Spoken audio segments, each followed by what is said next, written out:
everyone, welcome back to Trees and Turtles. My name's Imogen, and in today's video I am going to be sharing how I got a high reading speed with high comprehension. If you're not already subscribed, make sure to do that, give this video a thumbs up, follow me on Instagram, and let's get started. Alright, so some facts first. Well, actually, why should you care? You know, everyone knows how to read, right? Like, congratulations. You're at the level of a 6-year-old. Do you want a sticker? So genuinely, why should you care and why should you keep watching? So I think, and indeed this is true, that there is a difference between being able to read at a basic level, like everyone can do that, we learn it in primary school, and actually being good at reading and fast at processing information. So reading essentially is about seeing written information, absorbing that, and then your brain processes it and you either remember it or you act on that information. And in our modern world, obviously everything moves very fast and there is a lot of information.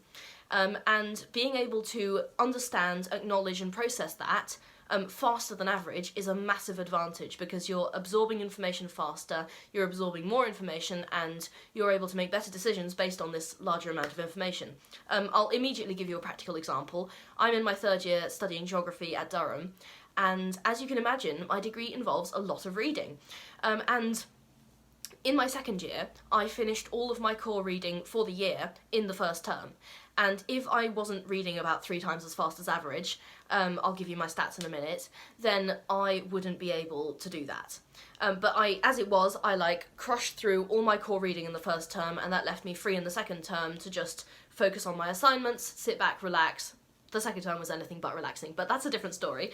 But the point is that these skills do actually have practical applications in the real world. Alright, so some stats. What's the average reading speed?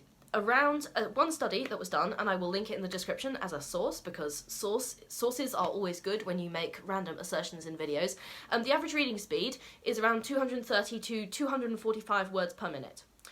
My reading rate, I determined this by taking a bunch of different tests because any one online test is just some dude with a website, and it's likely to be unreliable.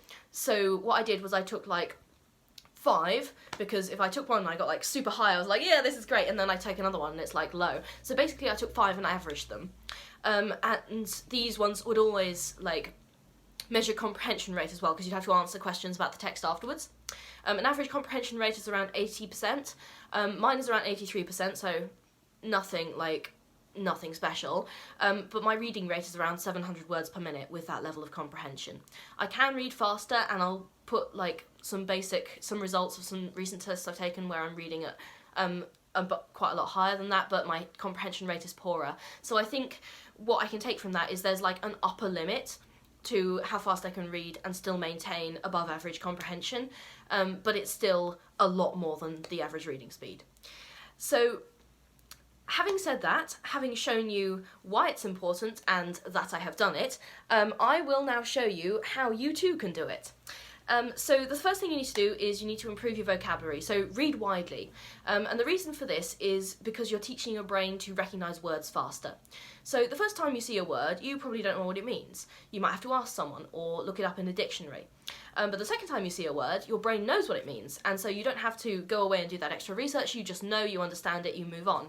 Third time you see a word, it will do it faster, and the fourth time, you know what the word "and" means, right? Because you probably learned it when you were 3. But if I told you a really, really complicated and obscure word from Old English, you might have to look it up. So that's the first thing, read widely. Don't necessarily worry about your reading speed at this time, just make sure that you have a good vocabulary, and there's probably some tests online to test whether you have a good vocabulary, but I'm always improving my vocabulary because I'm trying to read more and find out more words. The second thing, and this is the biggest thing that really, really helped me, is reducing, indeed eliminating, subvocalization. So if you think about it, when you read, and I'm guilty of this too, I've done this a lot, when you read, your eyes and your brain can move faster than your mouth. So if I say the sentence, "I went to the shops," and I read the sentence, "I went to the shops," I read it out loud, it will take me longer to read it out loud than it will for me to move my eyes over each of the words, understand what they mean individually and together.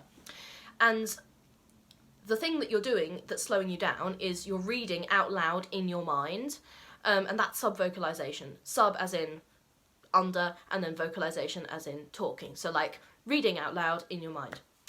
The way to stop this is to move your eyes and hence brain faster than you can say the words in your head. So if you are like subvocalizing, you need to like practice moving your eyes along the page faster than you could read out loud. And what this does is it silences your inner voice, because your inner voice is like, wait, hang on, I didn't get that. But what your eyes and brain are doing are they're seeing the words and they're understanding them and they're processing them, and that is reading. You don't have to read out loud to be able to read. Like, when you're reading a book on your own, I bet that you are not reading it out loud to everyone in your vicinity, but you're seeing and you're understanding, and you don't need to read it out loud internally to yourself to understand it. I honestly, like, those are my two biggest tips. Like, that is all there is to it, but there are some extra things that other people find helpful. You can preview the material, you can skim it. Skimming is not the same as speed reading. Use a pointer, so you can like have a ruler, or you can just point with your finger. Some people find that helpful. I tried it. It didn't really make a big difference for me, but some people find that useful, so don't knock it, I guess. Give it a try. You can like summarize after you've read something. This is particularly useful if you're actually studying rather than reading for pleasure, although I use speed reading in both. And you can like take notes if you want. Again, useful for studying, but it depends what you're reading for, basically. You gotta practice. Like, this doesn't come with no practice. I actually keep a list of how many books I've read, and I've read over like 250 books at this point in my entire life, so like, that's 22 years. But yeah, also expand your knowledge base. This is something I talked about earlier when I was talking about improving vocabulary. Expand your knowledge base. The more you know about a subject, the more likely you are to recognise words and concepts in the subject. You gotta practice, and you gotta be patient. This was not achieved overnight. I first became interested in speed reading when I was a teenager, and I'm 22 now, so I think this is something that you're going to have to stick at, and you're going to have to gradually grow and train yourself out of subvocalizing, train yourself to recognise more and more words, train yourself to move your eyes in the correct way, and also don't be afraid to slow down. I mean, this may sound counterintuitive, but if you read a passage and you are reading really fast, but you're understanding like 25% of it, and this is what I found when I did the experiment with can I read faster than 700 words per minute, it's not going to help you, because like your reading comprehension might be like 60% or something, and that's okay, or it might be like 50%, but that's not so great. And it's okay to slow down, and until you get into the habit of speed reading, you can just gradually read a little bit faster. If you find that you're having to go back over a line twice, it's actually faster to read it slightly more slowly once than to read it fast twice. Because if you're reading it fast twice, what you're also doing is training your brain to not recognise anything on the first pass, because you're like, I'll get it later, and your brain's like, I'll get it later, because it will take the path of least resistance. So make sure you understand it on the first pass, no matter how long that takes, and I promise you will get faster. Alright, these are all my tips for getting a very high comprehension and speed of reading. I don't know why my brain lagged there. I think I've been talking too fast. Anyway, if you're not already subscribed, make sure to do that. Give this video a thumbs up, follow me on Instagram, and that's it. I'll see you guys soon. Bye!